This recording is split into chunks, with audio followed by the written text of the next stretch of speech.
जब पाकिस्तान भारत से अलग हुआ तो अंग्रेजों द्वारा पाकिस्तान को दो इलाके दिया गया।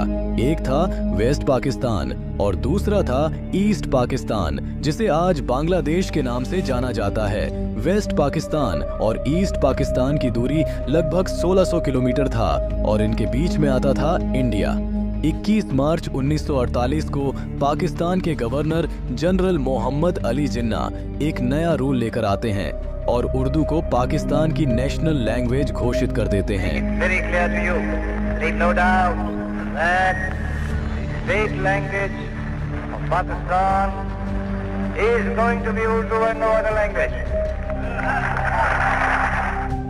अली जिन्ना का यह फैसला ईस्ट पाकिस्तान को हिलाकर रख देता है, क्योंकि ईस्ट पाकिस्तान में दशकों से बंगाली भाषा बोल रहा होता है। इसी बीच 1965 में अवामी लीग पार्टी बंगालियों की आवाज बनकर सामने आते हैं और एक नए देश की मांग करते हैं। आज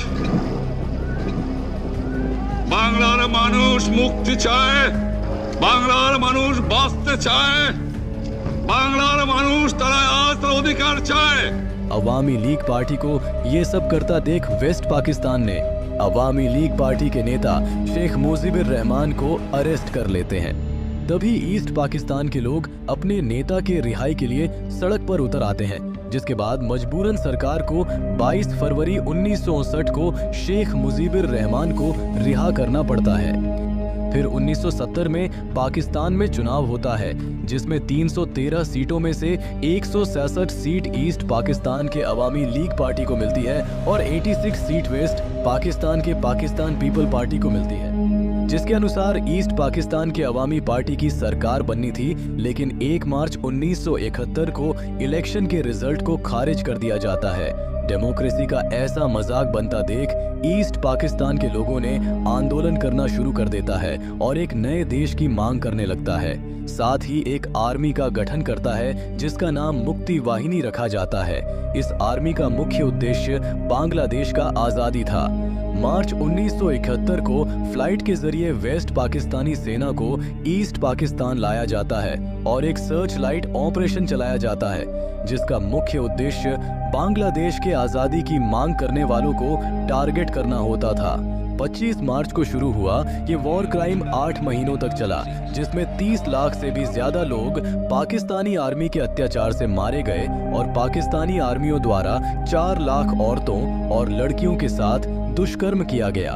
पाकिस्तानी आर्मी के इस अत्याचार के कारण लगभग 10 मिलियन से भी ज्यादा लोग बांग्लादेश छोड़कर भारत आने लगे, जिसके कारण भारत की भी मुश्किलें बढ़ जाती हैं। इसीलिए इंदिरा गांधी फैसला लेती है कि बांग्लादेश की इस युद्ध में भारत भी शामिल होगा। हम हर तरह से मुक्ति वाहिनी की सहायता करेंगे, बांग्लादेश के लोगों की मदद करेंगे। 3 दिसंबर 1971 को पाकिस्तान ने ऑपरेशन चंगेज खान लॉन्च कर दिया और भारत के 13 एयरफील्ड पर एयर अटैक करने लगा। तभी इंदिरा गांधी ने रेडियो पर अपने देशवासियों को एक मैसेज देती है। कुछ ही घंटे पहले करीब 5:30 बजे शाम के 3 दिसंबर पाकिस्तान ने हमारे ऊपर एक हमला किया। पाकिस्तानी हवाई जहाजों ने अमृतसर, पठानकोट, श्रीनगर, अवंतीपुर, उत्तरलाई, जोधपुर, अंबाला और आगरे के हवाई अड्डों पर बमबाजी की। पश्चिमी पाकिस्तान की लड़ाई, वो लड़ाई भारत पर भी आ गई है। इस चुनौती का सामना जोरों से करना है। मुझे जरा भी संदेह नहीं है कि विजयी भारत की जनता की, भारत की बहादुर सेना की होगी। पाकिस्तान के खुफिया एजेंसी को खबर मिलती है कि भारत की मैक्सिमम आर्मी ईस्ट पाकिस्तान की तरफ है। वहीं राजस्थान के लोंगेवाला आर्मी स्टेशन पर भारत के केवल 120 सैनिक ही तैनात है। पाकिस्तान ने सोचा अगर 120 सैनिक पर रात को हमला करते हैं तो राजस्थान का एरिया जीत जाएंगे, लेकिन पाकिस्तान को नहीं पता था 120 सैनिक ही पाकिस्तान के 2000 सैनिकों पर भारी पड़ जाएगा।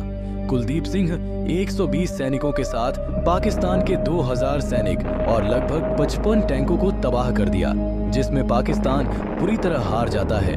वॉर में अपनी डूबती हुई नैया को बचाने के लिए पाकिस्तान यूएन पहुंचता है और अपील करता है कि भारत को ईस्ट युद्ध से अलग रहने के लिए कहा जाए। 8 दिसंबर 1971 को जब अमेरिका के इंटेलिजेंट को यह रिपोर्ट मिलती है कि भारत ईस्ट पाकिस्तान में एक अटैक प्लान कर रहा है, तब यूएस पाकिस्तान के समर्थन में अपनी 7th fleet task force Bengal में भेज देता है। साथ ही यूके भी पाकिस्तान के समर्थन में HMS ईगल को अरेबियन सी में उतार देता है। तभी भारत के समर्थन में रूस आगे आता है और अपने देन ऑपरेटिव बैटल ग्रुप को भारत के मदद के लिए भेज देता है, जिसके बाद यूके और अमेरिका अपना अपना शिप पीछे ले लेता है। रूस का साथ मिलते ही भारत ने पाकिस्तान को घुटने टेकने पर मजबूर कर देता है। 12 दिसंबर आते आते भारत से पाकिस्तान पूरी तरह हार जाता है। साथ ही निर्माण होता है बांग्लादेश की।